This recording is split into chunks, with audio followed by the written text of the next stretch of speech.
Hello dears, कैसे हैं आप सब। I hope all of you will be fine. मैं स्वाति और आप सब मेरे साथ स्टडी कर रहे हैं मेरे चैनल माइंडफुल एक्सप्लोजन पर।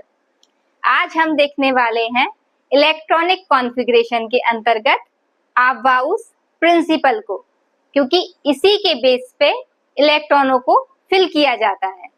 और फिर भी अगर आपका कोई भी डाउट हो या कोई भी आपकी क्वेरी हो तो आप मुझसे कमेंट सेक्शन में पूछ सकते हैं। बट वीडियो को स्टार्ट करने से पहले आप चैनल को सब्सक्राइब कर लें और वीडियो को लाइक कर दें। साथ ही ज्यादा से ज्यादा लोगों को शेयर करें ताकि जो भी न्यू अपडेट्स हैं वो आप सभी को रेगुलरली मिलती रहे। आइए,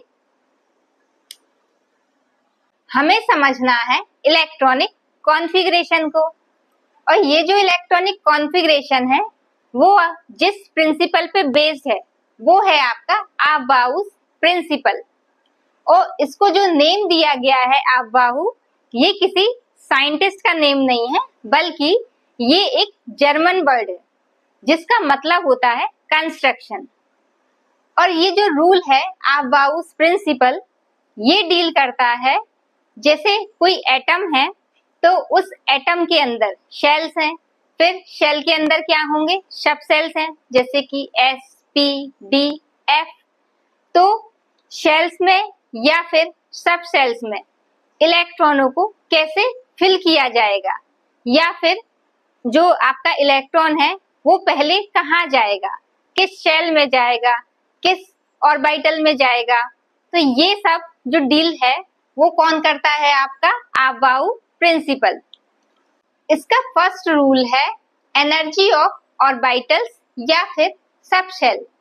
इसका मतलब ये है कि जो इलेक्ट्रॉन फिल होंगे वो एनर्जी, यानी कि जो सब शेल है या ऑर्बिटल है उसकी एनर्जी क्या है, उसके बेस पे इलेक्ट्रॉनों को फिल किया जाएगा।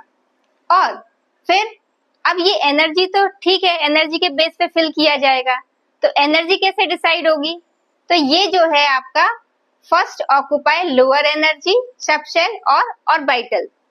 इसका मतलब ये है कि जो इलेक्ट्रॉन है वो सबसे पहले जिसकी एनर्जी सबसे कम होगी उस वाले ऑर्बिटल में या फिर सब शेल में जाएगा, फिर उससे ज्यादा वाले में अगला इलेक्ट्रॉन, ऐसे करते करते क्या होगा, धीरे धीरे एनर्जी लेवल जैसे जैसे बढ़ता जाएगा नंबर ऑफ इलेक्ट्रॉन्स भी आगे आगे बढ़ते जाएंगे, फिल होते जाएंगे।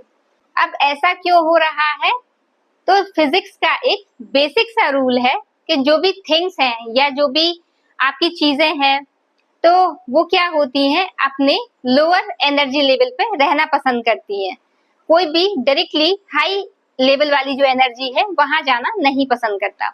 बस वैसा ही वही रूल क्या हो रहा है, इलेक्ट्रॉनों के जो कॉन्फ़िगरेशन है उसमें भी सेम रूल फॉलो हो रहा है।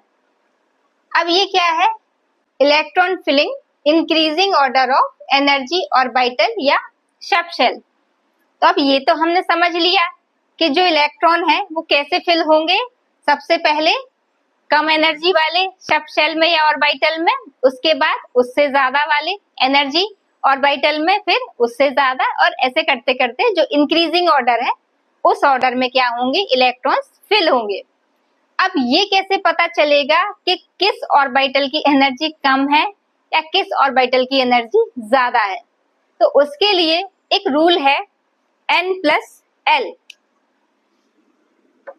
N+L, इसमें N है आपका शेल नंबर, यानी कि 1, 2, 3, 4, और L क्या है, एज़ोमुथल क्वांटम नंबर, जो कि अलग अलग, जैसे कि आपका S के लिए क्या होता है, इसकी वैल्यू 0, P के लिए इसकी वैल्यू होती है 1, D के लिए 2 और F के लिए 3।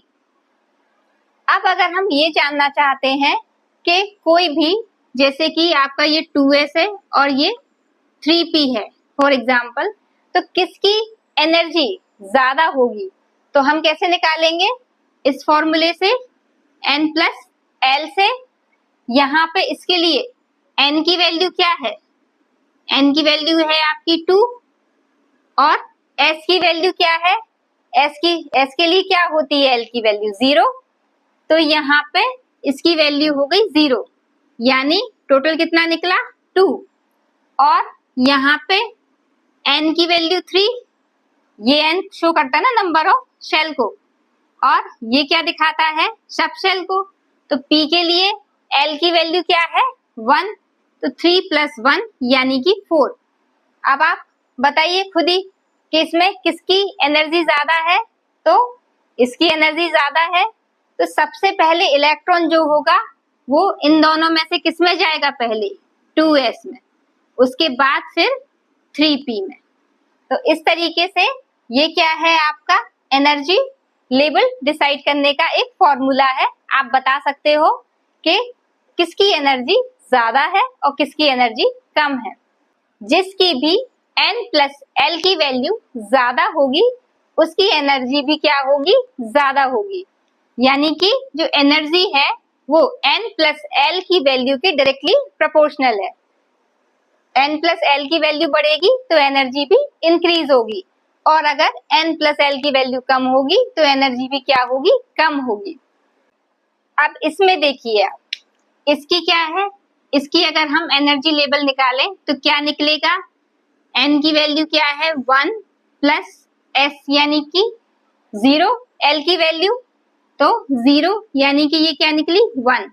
इसकी क्या होगी 2 + 0, s के लिए l की वैल्यू 0 होती है तो ये कितना निकला 2, और इसके लिए 2 + p की वैल्यू 1 यानी कि 3, और इसके लिए 3 + 0 यानी कि 3, और इसके लिए 3 + p की वैल्यू 1 तो ये कितना हो गया 4, और इसमें 4 + s यानी कि s के लिए क्या होती है l की वैल्यू 0। ये वही है आपका n + l। और इसमें मैं क्या कर रही हूँ, ये जो आपका एनर्जी लेवल है वही आपको समझाने की कोशिश कर रही हूँ कि पहले जो है इलेक्ट्रॉन किस सब शेल में जाएगा और उसके बाद किस शेल में। देखिए अब इसमें क्या हो जाएगी, इसकी वैल्यू 4 हो गई। अब ये देखो n की वैल्यू तो 3, d के लिए l की वैल्यू क्या होगी 2, तो यहाँ पे कितना आ गया 5, यहाँ 4 + p के लिए l की वैल्यू 1 यानी ये भी 5, और ये 5 प्लस यहाँ पे क्या है s क्या है, s की वैल्यू 0 यानी कि 5, और ये क्या है 4 + d की वैल्यू 2 यानी कि 6। अब देखिए यहाँ पे एनर्जी लेवल 1 है ना, तो सबसे पहले इलेक्ट्रॉन किस में जाएगा 1s में, उसके बाद 1 के बाद इससे थोड़ी ज्यादा एनर्जी किसकी है 2s की, तो 2s में।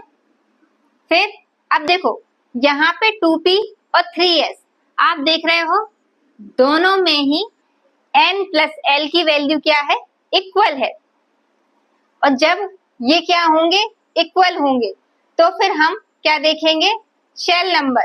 जो शेल नंबर क्या है, जिसकी शेल नंबर वैल्यू कम होगी उसकी एनर्जी कम होगी, और जिसकी शेल नंबर वैल्यू ज्यादा होगी उसकी एनर्जी वैल्यू भी ज्यादा होगी। तो सबसे पहले इलेक्ट्रॉन जो है किस में जाएगा 2p में, क्योंकि ये 2 है शेल नंबर और ये 3 है, तो कम किसका है 2 का, तो सबसे पहले 2p में, देन उसके बाद फिर 3s में। फिर आप देख रहे हो फिर से क्या हो रहा है, यहाँ पर भी ये दोनों की वैल्यू क्या आ रही है 4, तो यहाँ पे भी हम सबसे पहले क्या देखेंगे n की वैल्यू, और n की वैल्यू किसमें कम है 3p में, तो सबसे पहले इलेक्ट्रॉन किसमें जाएगा 3p में, और फिर उसके बाद 4s में।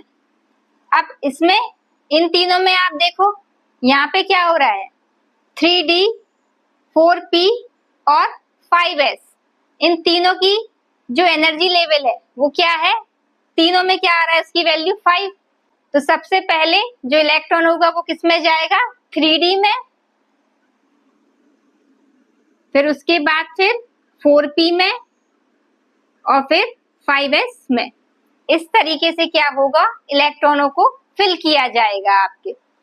फिर अब ये देखो ठीक है यहाँ पे तो आपको समझ में आ गया, लेकिन क्या आप ऐसे याद रख सकते हो कि 1s में जाएगा, फिर उसके बाद 2s में जाएगा, फिर 2p आ गया, फिर आपका फिर से 3s आ गया। तो लर्न करने में क्या होता है, थोड़ी सी कठिनाई होती है आप लोग को। तो उसके लिए क्या है, सबसे पहले जो फर्स्ट शेल है उसमें क्या होता है, सब शेल सिर्फ एक ही होती है, यानी कि s वाली। उसके बाद जो आपका सेकेंड सेल होगा उसमें सब शेल कितने होंगे, 2, s एंड p। फिर तीसरे वाले में S P D, फिर चौथे वाले में S P D F, और इसी तरीके से आप क्या कर सकते हो, इस ऑर्डर को आगे कंटिन्यू कर सकते हो। अब इसमें इलेक्ट्रॉनों को फिल कैसे किया जाता है, तो आपको ऐसे याद रखना है, डायगोनली। सबसे पहले किस में जाएगा इलेक्ट्रॉन, 1s में, फिर 2s में। जब ये ऑर्बिटल पूरा फिल हो जाएगा देन 2p में, और 2p के बाद 3s में, फिर इसके बाद आपका 3p, और उसके बाद फिर 4s में, फिर आपका 3d, 4p, और उसके बाद फिर 5s में। और ऐसे ही क्या होगा आगे, ये आपकी चेन जो है वो कंटिन्यू चलती रहेगी। तो बस इसको आप ऐसे याद रखिए, क्योंकि नहीं तो आगे जानने के बाद फिर पीछे भी ध्यान रखना है ना कि 2s के बाद कहाँ जाओगे भाई, 2p में, फिर 3s में। ऐसे ही सिमिलर इसके बाद भी इसमें 4s के बाद कहाँ जाओगे, 3d में, और 5s के बाद 4d में। तो ये क्या है, आपका इलेक्ट्रॉनों को फिल करने का तरीका है। इसको आप याद रख सकते हो, और अगर आप ऐसे याद रख सकते हो तो बहुत अच्छी बात है। ठीक है, तो इसके बेस पे हम क्या करते हैं, इलेक्ट्रॉनों को फिल करते हैं शेल्स और सब शेल्स में। अब इस रूल का जो एक्सेप्शन है वो ये है कि जैसे कि हाइड्रोजन एटम है, या फिर हीलियम आयन है, या फिर लिथियम पे 3 पॉजिटिव आयन है, तो क्या हो रहा है, आप देख रहे हो सभी में क्या है, एक एक इलेक्ट्रॉन है। तो ऐसे केस में जो एनर्जी है वो किस पे डिपेंड करती है, केवल जो शेल नंबर है यानी n पर। इसमें l पर एनर्जी की वैल्यू डिपेंड ही नहीं करती। तो ये इसका क्या है, एक आपका एक्सेप्शन है, ये आपको ध्यान रखना है। ये आपका पूरा अबाउ प्रिंसिपल हो गया, और इसके बाद नेक्स्ट क्लास में हम हुन्स रूल को समझेंगे और उसको आगे कंटिन्यू करेंगे। अगर आपको वीडियो अच्छा लगा हो तो चैनल को सब्सक्राइब कर लें और वीडियो को लाइक कर दें।